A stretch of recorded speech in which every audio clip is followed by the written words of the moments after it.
للہ رب العالمین والصلاة والسلام علی سید الانبیاء والمرسلین اما بعد فاعوذ باللہ من الشیطان الرجیم بسم اللہ الرحمن الرحیم۔ حضرت ابو حنیفہ عطا سے و جابر سے روایت کرتے ہیں کہ انہوں نے حضرت جابر رضی اللہ تعالی عنہ نے ایک قمیض میں نماز پڑھی اور ان کے پاس فالتو کپڑے بھی تھے، فضل زائد فالتو کپڑے بھی تھے تاکہ ہم کو سنت رسول کی تعلیم دے، یعرفونا ہم کو سنت رسول کی تعلیم دے، اسی لیے ایک کپڑے میں نماز پڑھی، یعنی کہ ایک کپڑے میں پڑھنا بھی جائز ہے۔ آگے حضرت ابو ہریرہ سے روایت ہے کہ ایک شخص نے عرض کیا کہ یا رسول اللہ، کیا آدمی ایک کپڑے میں نماز پڑھ لے؟ نبی کریم صلی اللہ علیہ وسلم نے فرمایا کہ کیا تم میں سے ہر ایک کے پاس دو کپڑے ہیں؟ یعنی کہ اس سے مراد یہ ہے کہ پڑھ لے، ٹھیک ہے۔ اگلی بھی ویسے ہی ہے، حضرت ابو قرہ وہ کہتے ہیں کہ میں نے سنا ابو حنیفہ سے، انہوں نے ذکر کیا زہری سے، انہوں نے سعید بن مسیب سے، انہوں نے حضرت ابو ہریرہ رضی اللہ تعالیٰ عنہ سے روایت کی، انہوں نے نبی کریم صلی اللہ علیہ وسلم سے ایک کپڑے میں نماز پڑھنے کے بارے میں دریافت کیا تو آپ نے جواب میں فرمایا کہ تم سب کو دو کپڑے میسر نہیں ہیں، یعنی کہ تم سب کے پاس کیا دو کپڑے نہیں ہیں، ٹھیک ہے۔ اگلی حضرت جابر رضی اللہ تعالیٰ عنہ سے روایت ہے کہ رسول صلی اللہ علیہ وسلم نے ایک کپڑا پہن کر نماز پڑھی متوشح ہونے کی صورت میں۔ متوشح کا معنی یہ ہے کہ ایک کپڑا سیدھی بغل سے نکال کر دوسری طرف کے کندھے پر ڈالے اور الٹی بغل سے نکال کر سیدھی کندھے پر ڈالے، ٹھیک ہے۔ اور ایک روایت میں یوں ہے کہ سینے پر اس کو باندھ لے، ٹھیک ہے، یعنی کہ یہ جو اس طرح کپڑا ہوتا ہے نا، ایک ادھر سے لیا، ادھر نکالا اور پھر ادھر سے آ کر وہ ادھر نکال لیا، ٹھیک ہے۔ وہ ادھر سے لے کر ادھر ڈال دیتے ہیں جو کپڑا وہ والا، ٹھیک ہے۔ یہ دیکھو، یہ میرے پاس کپڑا ہے نا، پہلے یہ سیدھی بغل ہے نا، سیدھی بغل سے نکال کر دوسری طرف، یہ سیدھی بغل ہے، اس سے نکال کر دوسری طرف اور الٹی بغل سے یہ نکال کر نا، الٹی بغل سے نکال کر یہ اس طرح کپڑا، اور ایک میں وہی سینے پر اس طرح کپڑا، ٹھیک ہے، یعنی کہ اوپر سے اس طرح کپڑا یہ سینے پر، ٹھیک ہے۔ اگلی جو حدیث پاک ہے وہ اس بارے میں ہے کہ حضرت عبداللہ ابن عمر نبی کریم صلی اللہ علیہ وسلم سے روایت کرتے ہیں،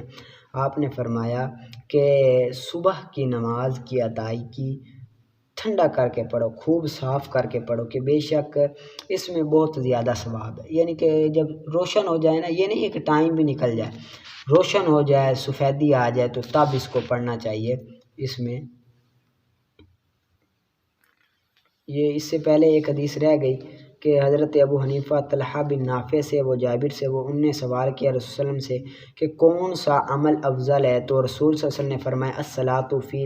فی مواقیتہا، کہ نماز کو اس کے وقت میں ادا کرنا یہ افضل ہے۔ اور اگلی حدیث کا ترجمہ وہ میں نے کر دیا کہ صبح کو خوب ٹھنڈا کر کے روشن کر کے پڑھنا یہ کیا ہے، زیادہ افضل ہے، زیادہ اس میں کیا ہے، ثواب کا کام ہے، ٹھیک ہے۔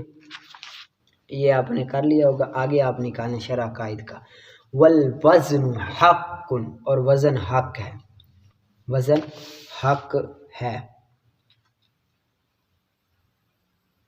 یعنی کہ وزن سے مراد یہ قیامت کے دن کہ جو اعمال کو تولے جائیں گے یہ کیا ہے، حق ہے، ترازو کو تولے جائیں گے، ترازو کی کیفیت جو ہوگی وہ اللہ اور اس کے رسول ہی جانتا ہے، مگر اس بات کا سمجھنا کہ وزن ہوگا جیسے کہ اللہ پاک نے قرآن پاک میں فرمایا ہے والوزن یومئذ الحق، کہ وزن اس دن حق ہوگا۔ آگے میزان نام ہے اس چیز کو جس کے ساتھ اعمال کی مقدار کی کیفیت کو پہچانا جاتا ہے، کہ اعمال کی مقدار کی کیفیت کو پہچانا جاتا ہے، اس کو میزان کہتے ہیں۔ اور عقل جو ہے نا، اس کی کیفیت کے ادراک سے قاصر ہے،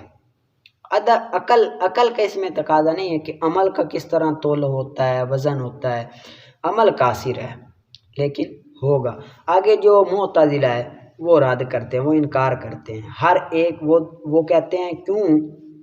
وہ نہیں مانتے میزان کو، وہ کہتے ہیں کیونکہ اعمال جو ہوتے ہیں وہ اغراض ہوتے ہیں۔ عمل کرنا یہ غرض ہے، جس طرح کہ ہم نماز پڑھتے ہیں، نماز پڑھنا ایک عمل ہے نا، اب ہم نماز کو تول سکتے ہیں؟ غرض ہے، اغراض ہے، اغراض کو تولا نہیں جا سکتا، لہٰذا تول نہیں سکتے، ممکن ہی نہیں ہے، ٹھیک ہے۔ آگے کہتے ہیں اگر ممکن ہو اس کا اعادہ کرنا، اور اگر اس کا اعادہ ممکن ہو تو ان کا وزن ممکن نہیں ہے، ممکن نہیں ہے، ان کا وزن کرنا ممکن نہیں ہے۔ اعادہ کرنا ممکن ہو یعنی کہ غرض اغراض کا اعادہ کرنا ممکن ہو تو پھر وزن کرنا ممکن نہیں ہے۔ اور اس لیے کیوں نہیں ہے ممکن؟ اس لیے کہ اللہ تعالیٰ کو تو معلوم ہے، اللہ تعالیٰ کو معلوم ہے نا کہ میرا عمل کیا ہے، تیرا کیا ہے، اس کا کیا ہے، اس کا کیا ہے، تو وزن کرنا بس چلا جائے گا۔ لہٰذا جب اللہ تعالیٰ کو معلوم ہے، بندے کو ایک چیز کا معلوم ہو، بندے کو پتہ ہو کہ یہ بندہ کون ہے، زید ہے، تو اب کسی دوسرے سے پوچھنے کی ضرورت تو نہیں ہے کہ یہ بندہ کون ہے، زید ہے، کیا ہے، تو اگر پوچھے گا تو ابس چلا جائے گا، فضول ہے۔ لہٰذا معتزلہ کہتے ہیں نہیں، وزن نہیں ہے۔ والجواب، اسے ہم جواب دیتے ہیں کہ تحقیق وارد ہوئی ہے حدیث میں کہ اعمال وہ جن میں لکھے گئے ہیں اعمال، ان کا وزن کیا جائے گا، ان کا وزن کیا جائے گا۔ وہ جن میں اعمال لکھے جائے ہیں کہ اعمال کی کتابیں لکھی گئی ہیں، اعمال کی کتابوں کو تولا جائے گا، ان کا وزن ہوگا۔ لہذا آپ کا یہ کہنا اس میں کوئی اشکال نہیں ہے، تو اس کوئی اشکال نہیں ہے، کوئی اعتراض وارد نہیں ہوتا۔ آپ نے کہا کہ عمل اغراض ہوتا ہے، اس کا وزن نہیں ہوتا، ہم کہتے ہیں حدیث پاک میں ہے کہ عمل کتابوں پر لکھا جاتا ہے اور کتابوں کا وزن ہوتا ہے، لہذا آپ کا یہ اعتراض وارد نہیں ہوگا۔ اور آپ نے یہ کہا کہ جو افعال ہیں وہ اللہ تعالیٰ کے معلل بالاغراض ہیں، کہ کوئی نہ کوئی غرض ہوتی ہے، کوئی نہ کوئی اغراض کے ساتھ ہے، کیا ہیں؟ معلل بالاغراض ہیں، ٹھیک ہے، تو یہ ہم مانتے ہی نہیں ہیں۔ اور آپ نے یہ کہا کہ جو اعمال ہیں وہ معلل بالاغراض ہوتے ہیں، افعال وہ اللہ تعالیٰ کے معلل بالاغراض ہوتے ہیں، جی ہم مانتے ہی نہیں ہیں بات کہ اللہ تعالیٰ کے افعال جو ہوتے ہیں وہ معلل بالاغراض ہوتے ہیں، مانتے ہی نہیں ہیں۔ لعل فی الوزن، چہ جایا کہ ہم مان لیں کہ معلل بالاغراض ہوتے ہیں افعال، تو وزن کرنا حکمت ہوگی، وزن کرنا بھی حکمت ہوگی، تو جس پر ہم مطلع نہیں ہیں، جس پر ہم مطلع نہیں ہے، اور ہمارا مطلع نہ ہونا حکمت پر یہ ابس کو واجب نہیں کرتا، یہ ابس کو واجب نہیں کرتا۔ پہلے سوال کا جواب تو وہ دے دیا کہ جو آپ نے کہا کہ جو انہوں نے کہا نا کہ اعمال اعراض ہوتے ہیں اور اعراض کا وزن کرنا، اعادہ کرنا ممکن ہی نہیں ہے، ممکن ہی نہیں ہے، کیونکہ وزن جسم کا ہوتا ہے، اعراض کا ہوتا ہی نہیں ہے، تو ہم نے جواب دیا کہ ان کا نہیں ہوگا بلکہ کتاب میں جو لکھے جاتے ہیں ان کا وزن ہوگا، لہٰذا یہ وارد نہیں ہوتا۔ اور دوسرا جو آپ نے جواب دیا کہ اللہ تعالیٰ کو معلوم ہے، تو یہ معلوم ہے یہ بات، تو ہم کہتے ہیں کہ، اور آپ نے کہا معلوم ہے لہٰذا ان کی یہ شان نہیں کہ وزن کیا جائے، دوبارہ جانا جائے، تو ہم کہتے ہیں کہ اس وزن کرنے میں کوئی نہ کوئی حکمت ہوگی، وزن کرنے میں کوئی نہ کوئی حکمت ہے جس پر ہم مطلع نہیں ہیں، اور ہمارا مطلع نہ ہونا یہ ابس کو واجب نہیں کرتا، بھئی فضول بات کو واجب نہیں کرتا، لہٰذا بیس وزن بھی ہوگا۔ والکتاب، اور کتاب بھی حق ہے، کتاب حق ہے، لکھی جاتی ہے جس میں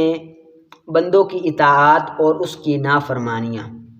اور اس کا گناہ، یعنی کہ اطاعت اور گناہ، معاصی، گناہ لکھے جاتے ہیں۔ دیا جائے گا مومن کو اس کے دائیں ہاتھ میں اور کفار کو اس کے بائیں ہاتھ میں اور اس کی پیٹھ کے پیچھے، مومن کو دائیں ہاتھ میں پکڑائی جائے گی اور کافر کو بائیں ہاتھ میں یا اس کی پیٹھ کے پیچھے پکڑائی جائے گی۔ اور حق کے اللہ تعالیٰ کے قول کی وجہ سے وَنُخْرِجُ لَهُ يَوْمَ الْقِيَامَةِ كِتَابًا يَلْقَاهُ مَنشُورًا، ہم بندوں کے لیے قیامت کے دن ایسی کتاب جس کو وہ کھلا ہوا پائے گا اور اللہ تعالیٰ کا قول ہے فَأَمَّا مَنْ أُوتِيَ كِتَابَهُ بِيَمِينِهِ فَسَوْفَ يُحَاسَبُ حِسَابًا يَسِيرًا، جو شخص کو دی جائے گی اپنی کتاب اپنے دائیں ہاتھ میں تو اس سے حساب ہلکا ہوگا، اس سے حساب کیا ہوگا؟ ہلکا ہوگا۔ جس کو دائیں ہاتھ میں دی جائے گی اس کا حساب کیا ہوگا؟ ہلکا ہوگا۔ اور وَسَكَتْ عَنْ ذِكْرِي، یہ عبارت ایک سوال کا جواب ہے۔ سائل سوال کرتا ہے کہ جب کتاب کا تذکرہ کر دیا تو حساب کا ذکر بھی کر دیتے کہ حساب کتاب کا ذکر کیا نا، کتاب بھی ہوگی، اس میں اطاعت گزار بندوں کی بندے جو نیک ہیں ان کی اطاعت گزاری لکھی جاتی ہے، گناہ گار ہیں ان کے اعمال لکھے جاتے ہیں، تو اس کے ساتھ حساب کا بھی ذکر کر دیتے کہ بھئی حساب بھی ہونا ہے، اس طرح حساب ہونا۔ تو یہ کہتے ہیں سکوت اختیار کیا حساب کے ذکر سے کتاب پر اکتفا کرتے ہوئے حساب کے ذکر سے کیا کیا؟ سکوت اختیار کیا کہ حساب اور کتاب یہ ایک دوسرے کو لازم ملزوم ہے، بلکہ کتاب وہی ہے جس میں حساب کتاب لکھا جائے گا، یعنی کہ کتاب میں یہ لکھا جائے کہ یہ بندہ نیک ہے یہ گناہ گار ہے، لہٰذا یہ لازم ملزوم ہے، اسی وجہ سے اس کو ذکر نہیں کیا۔ اور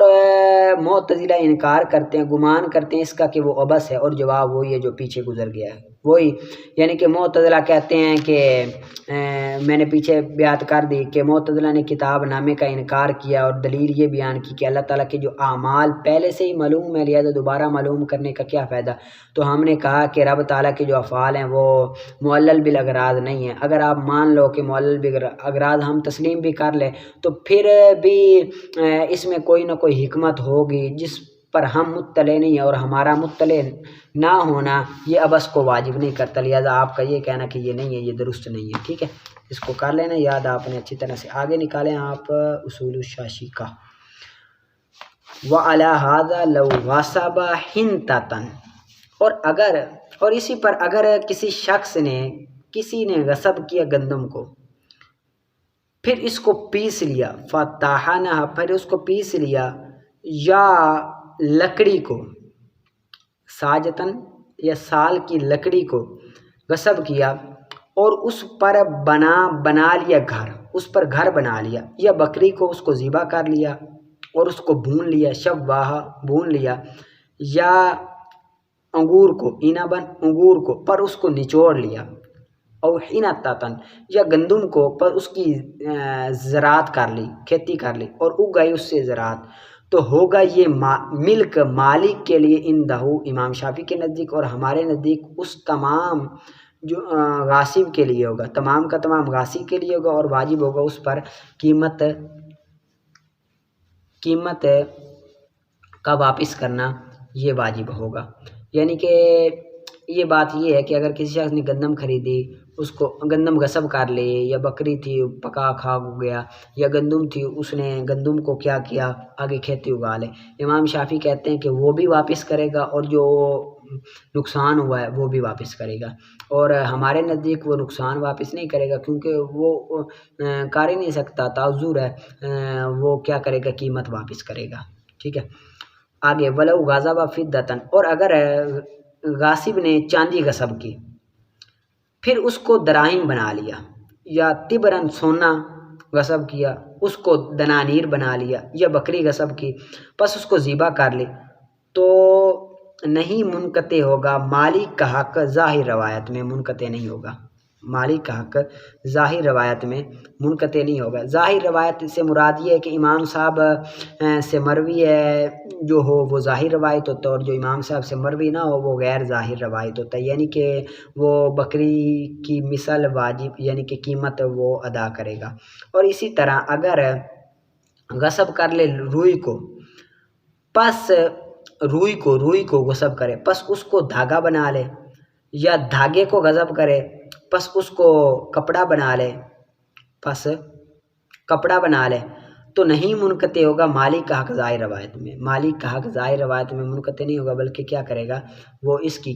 پیسے ادا کرنے پڑیں گے اس کو اس کے، ٹھیک ہے۔ وَيَتَفَرَّعُ مِنْ هَذَا مَسْأَلَةِ مسمونات جن چیزوں کی زمان دی جا چکی ہے ان کے بارے میں یہ جو مسائل متفرع ہوتے ہیں ان بارے میں ہیں،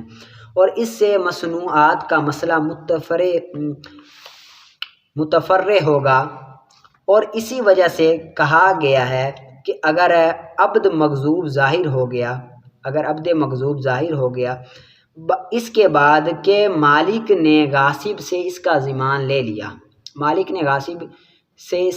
لے لیا، تو غلام مالک کی ملک ہوگا اور مالک پر غلام کی قیمت کا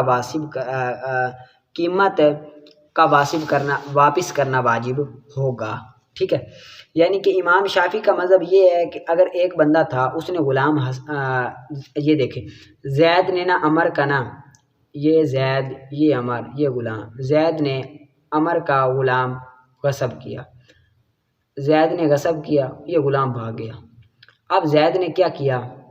زید نے نا اس غلام کی جو بھاگ گیا تھا قیمت دے دی تھی عمر کو، 1 ماہ بعد وہ غلام واپس لوٹ آیا۔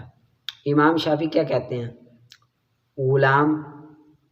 عمر کو واپس دیا جائے گا، اور عمر نے جو قیمت لی تھی زید سے وہ واپس دے گا زید کو۔ امام صاحب کہتے ہیں نہیں بھائی، غلام زید کے پاس آ جائے گا کیونکہ ادا ہو گیا ہے، چاہے وہ ادا جس طرح ہی ہوا ہے، ادا قاصر ہوا ہے لیکن ادا تو ہو گیا ہے، اسی وجہ سے وہ نہیں دے گا، ٹھیک ہے۔ اس کو آپ نے کر لینا، آگے آپ نکالیں تلخیص المفتاح کا، ٹھیک ہے۔ وَأَمَّا تَعْرِيفُهُ، اور بہرحال مسند الیہ کو معرفہ لانا، جس جگہ پر مسند الیہ کو معرفہ لانا یا تو ضمیر لانے سے ہوگا یا ضمیر لانے کے ساتھ ہوگا۔ کیوں ضمیر لانے کے ساتھ ہوگا؟ کیونکہ مقام تکلم کے لیے یا خطاب کا یا غیبت کا ہو، یا تکلم کا ہو یا غیب کا یا خطابت کا ہو تو ضمیر لائیں گے۔ اور ضمیر خطاب کی اصل یہ ہے کہ وہ معین کے لیے ہوتا ہے، معین کے لیے، کسی چیز کو معین کرنے واضح کرنے کے لیے ہوتا ہے، اور کبھی کبھی چھوڑ دیا جاتا ہے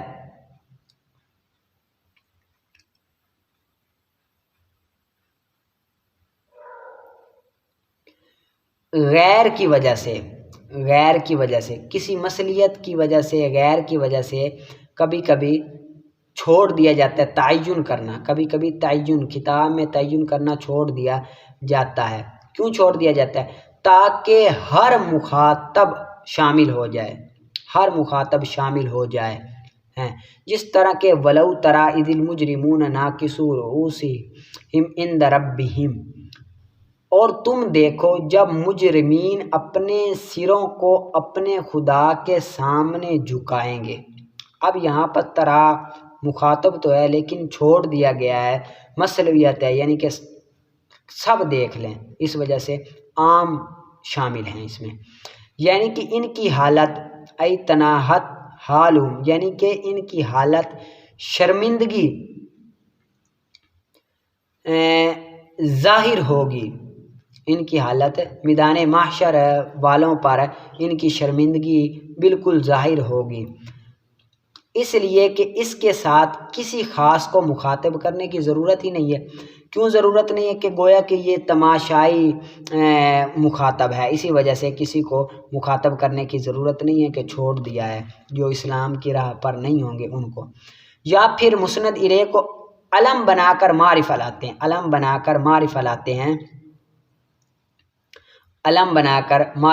ہیں، کیوں؟ اس لیے کہ ابتدا ہی سامع کے ذہن میں مسند الیہ کو ایسے نام کے ساتھ حاضر کریں، ایسے معین نام کے ساتھ حاضر کریں سامع کے ذہن میں ابتدا ہی، جس طرح کہ جو مسند الیہ کے ساتھ خاص ہو، جس طرح کہ قل هو اللہ احد۔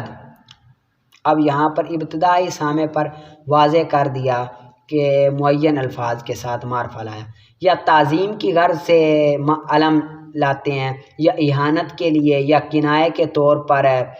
ہم لاتے ہیں، یا اس کے نام سے لذت حاصل کی جاتی ہے اسی وجہ سے معرفہ علم لاتے ہیں، یا برکت کے لیے استعمال ہوتا ہے، یا اس طرح کی اور بھی بہت سارے اسباب ہیں جس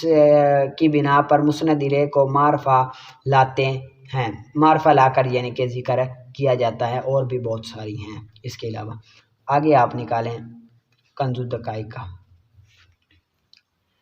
آگے باب طلاق المریض،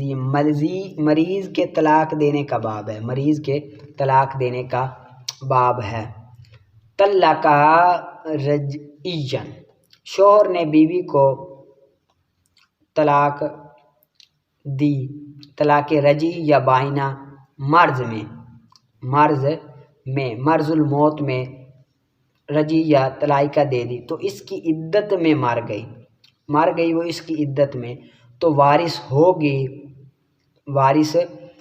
بیوی وارث ہوگی،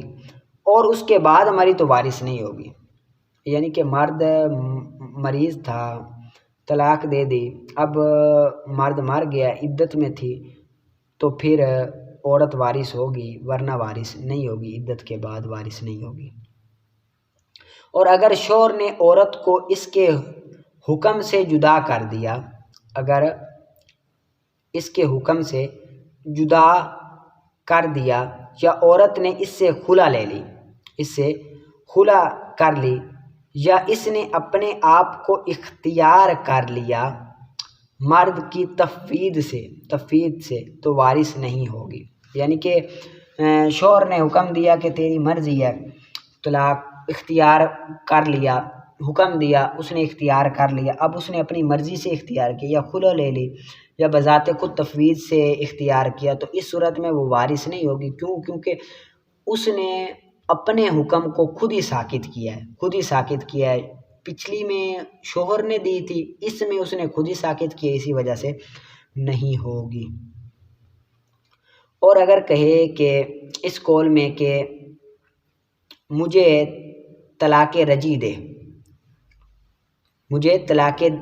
دے، تو اس نے 3 طلاقیں دے دی تو وارث ہوگی، اگر اس نے، کیونکہ اس نے طلاق رجعی کا مطالبہ کیا اور طلاق رجعی میں ہوتی ہے، اور اس نے 3 طلاقیں دے دی اور عدت میں ہی وہ مر گیا، تو پھر بھی وہ وارث ہوگی، ٹھیک ہے۔ اور اگر اپنے مرض میں ہی اس کو حکم سے جدا کر دیا، یا صحت کی حالت میں اسے بائنہ کر دیا، اور عدت گزر جانے پر دونوں میں سے ایک نے دوسرے کو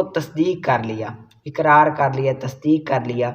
دونوں نے، یعنی کہ عدت گزر گئی، پھر دوسرے شوہر سے کی، پھر بعد میں شادی کر لی،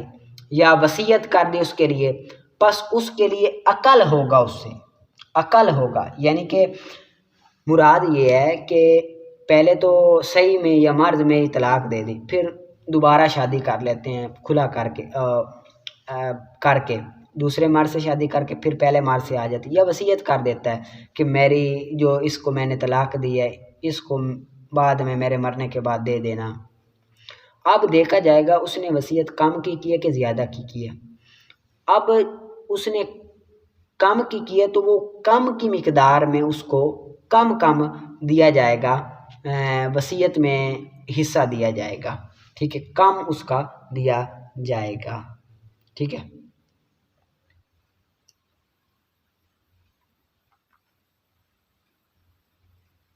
کم تر دیا جائے گا۔ اور جس کسی سے مقابلہ کیا، مرد نے جس کسی سے مقابلہ کیا، کسی مرد سے مقابلہ کیا، یا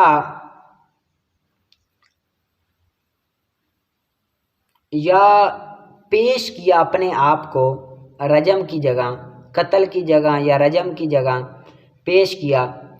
اور عورت کو بائنہ کر دیا، اگر مر گیا اسی وجہ سے یا قتل کر دیا، اگرچہ محسوس ہو یا قتل کی صف میں ہو، تو وارث نہیں ہوگا، تو وراثت میں سے حصہ نہیں دیا جائے گا، ٹھیک ہے۔ کیونکہ مرد نے خود اپنے آپ کو قتل کی جگہ میں پیش کیا ہے، رجم کی جگہ میں پیش کیا ہے، تو ان صورت میں عورت کو اس کا حصہ یعنی کہ اس کی وراثت سے حصہ نہیں دیا جائے گا۔ آگے نکالیں ہدایت الحکمت کا، وہ میں بورڈ پر نہیں سمجھا رہا، تقسیم ہے، تھوڑی سی تقسیم تعریف رہ گئی ہے وہ تعریف آپ ادھر کر لیں، پھر آگے جو بورڈ پہ سمجھانے کا ہوگا وہ میں بورڈ پہ سمجھا دیا کروں گا، ورنہ اسی طرح ہی بیان کیا کروں گا، ٹھیک ہے۔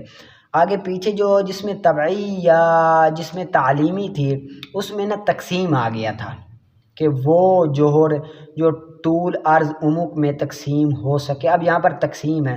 اب تقسیم کی یہاں پر دو قسمیں ہیں، تقسیم کی دو قسمیں ہیں، ایک تقسیم خارجی ہوتا ہے اور ایک تقسیم ذہنی، ایک تقسیم خارجی اور ایک تقسیم ذہنی۔ تقسیم خارجی وہ تقسیم جس میں خارج میں انفصال ہو، خارج میں انفصال ہو۔ تقسیم ذہنی وہ تقسیم جس میں خارج میں انفصال نہ ہو، ذہن میں ہو۔ خارج میں انفصال، یہ دیکھیں یہ موبائل ہے نا، موبائل، اب اس موبائل کے نا دو ٹکڑے کر دیں، حقیقت میں دو ٹکڑے کر دیں خارج میں، تو اگر حقیقت میں انفصال پایا گیا، دو ٹکڑے پائے گئے تو یہ تقسیم خارجی ہوگا۔ اگر حقیقت میں نہ پایا جائے، صرف ذہن میں سوچ لے بھائی موبائل کے دو ٹکڑے ہو گئے، ذہن میں سوچ لے، اب حقیقت میں خارج میں انفصال نہ ہو تو یہ ذہنی ہے، تقسیم ذہنی ہے۔ پھر آگے تقسیم خارجی کی تین قسمیں ہیں، تقسیم خارجی کی تین قسمیں ہیں، قطعی، کسری اور خرقی۔ تقسیم خارجی کی پھر تین قسمیں ہیں، قطعی، کسری اور خرقی۔ قطعی کہتے ہیں جو اعلیٰ جارحہ حادیہ سے حاصل ہو، جو اعلیٰ جارحہ حادیہ سے حاصل ہو اس کو قطعی کہتے ہیں۔ کسری جو اعلیٰ جاریہ حادیہ سے حاصل نہ ہو لیکن مصادمہ سے حاصل ہو، معادمہ سے حاصل ہو، مصادمہ شدیدہ سے حاصل ہو، مصادمہ شدیدہ سے حاصل ہو۔ قطعی جو اعلیٰ حادیہ خاریہ حادیہ سے حاصل ہو، قطعی جو اعلیٰ خاریہ حادیہ سے حاصل ہو۔ کسری جو اعلیٰ خاریہ حادیہ سے حاصل نہ ہو لیکن مصادمہ شدیدہ سے حاصل ہو، مصادمہ شدیدہ سے حاصل ہو۔ کھسی خرقی جو اعلیٰ جارحہ حادیہ سے حاصل نہ ہو لیکن مصادمہ خفیفہ سے حاصل ہو، مصادمہ خفیفہ سے حاصل ہو، یہ اس کو خرقی کہتے ہیں۔ لیکن آسان سا اس طرح قطعی کہتے ہیں جو چیز کاٹ کر حاصل کی جائے، جو چیز کو کاٹا جائے اس کو قطعی کہتے ہیں۔ کسری کہتے ہیں کاٹا تو نہ جائے لیکن توڑا جائے، توڑا جائے، اسی لیے تو کہتے ہیں مصادمہ شدیدہ، توڑا جائے، توڑ کر حاصل کی جائے۔ اور خرقی کہتے ہیں پھاڑ کر، جس طرح کتاب کے ورقے نہیں پھاڑ کر حاصل کیے جاتے، تو اس کو مصادمہ اسی لیے خفیفہ کہتے ہیں۔ اس میں تھوڑی سی ہوتی ہے اور تکلیف ہوتی ہے، تھوڑی سی محنت کرنی پڑتی ہے اس وجہ سے۔ یعنی کہ اگر تقسیم اس موبائل ہے نا، موبائل، اس کو اگر ہم تقسیم کاٹ کر کریں گے تو یہ قطعی ہوگا، اگر اس کو توڑ کر کریں گے تو یہ کیا ہوگا، کسری ہوگا، اگر یہ کاغذ اس طرح پھاڑ کر کریں تو یہ کیا ہے، خرقی ہے۔ یہ تقسیم خارجی کی تین قسمیں ہوگی۔ آگے تقسیم ذہنی کی بھی دو قسمیں ہیں، تقسیم ذہنی کی بھی دو قسمیں، ایک ہے وہمی، ایک ہے فرضی، ایک ہے وہمی، ایک ہے فرضی۔ وہمی کہتے ہیں جو وہم کے واسطے سے ہو، اور فرضی کہتے ہیں جو عقل کے واسطے سے ہو۔ وہمی کس کو کہتے ہیں؟ جو وہم کے واسطے سے ہو۔ فرضی جو عقل کے واسطے سے ہو۔ وہمی جو وہم کے واسطے سے ہو، فرضی جو عقل کے واسطے، وہم کے واسطے سے ہو۔ جس طرح کہ یہ موبائل ہے، اس کا نصف کر دیں، آدھا کر دیں، اس کو کیا کر دیں، آدھا کر دیں، پھر آدھے کا آدھا کر دیں، پھر اس کا آدھا کر دیں، پھر اس کا آدھا کر دیں، پھر اس کا آدھا کر دیں، تو یہ وہمی ہے، یہ کیا ہے، وہمی ہے۔ ذہن میں ہم کیا کریں، پہلے موبائل کو آدھا کریں ٹکڑا، پھر اس کا آدھا کر دیں، پھر اس کا آدھا، پھر اس کا آدھا، پھر اس کا آدھا، یہ کیا ہے، وہمی ہے، یہ کیا ہے، وہمی ہے، ٹھیک ہے۔ اور فرضی کہیں کہ جو عقل کے واسطے سے ہو، یعنی کہ اسی طرح ہم آدھا آدھا آدھا کرتے جائیں، آدھا آدھا کرتے جائیں، کئی سارے آدھے کر دیں، لیکن پتہ نہ معین نہ کون سا آدھا ہم نے کیا ہے، معین نہ یہ والا آدھا، یہ والا آدھا، یہ والا آدھا، عقل کے واسطے سے ہو، اس کو فرضی کہتے ہیں۔ آگے پھر فرضی کی دو قسمیں ہیں، تجویز العقل اور فرض محض۔ تجویز العقل جس کو عقل جائز بھی قرار دے، اور دوسرا ہے فرض محض، اور یہاں پر تجویز العقل ہے جس کو عقل جائز قرار دے۔ ویسے تو فرض تو بندہ ہر چیز کو کر سکتا ہے، جس طرح کہ یہ میں بیٹھا ہوں اس کے میں 100 ٹوٹے کر دوں، محض 100 ٹوٹے، 1000 ٹوٹے، لاکھ ٹوٹے کر دوں محض، لیکن عقل جائز نہیں قرار دیتی نا۔ اب جس کو عقل جائز قرار دے، یہاں سے فرضی سے مراد وہ فرضی ہے، ٹھیک ہے؟ تو یہ آپ اس کو یاد کر لینا ہے۔ تمام طریقے صبح آپ کو اچھی طرح سے یاد ہو، کل سے ہم قسم ثانی سے انشاءاللہ پڑھنا شروع کریں گے، ٹھیک ہے؟ باقی کتابوں کو بھی ضرور اچھی طرح سے نکال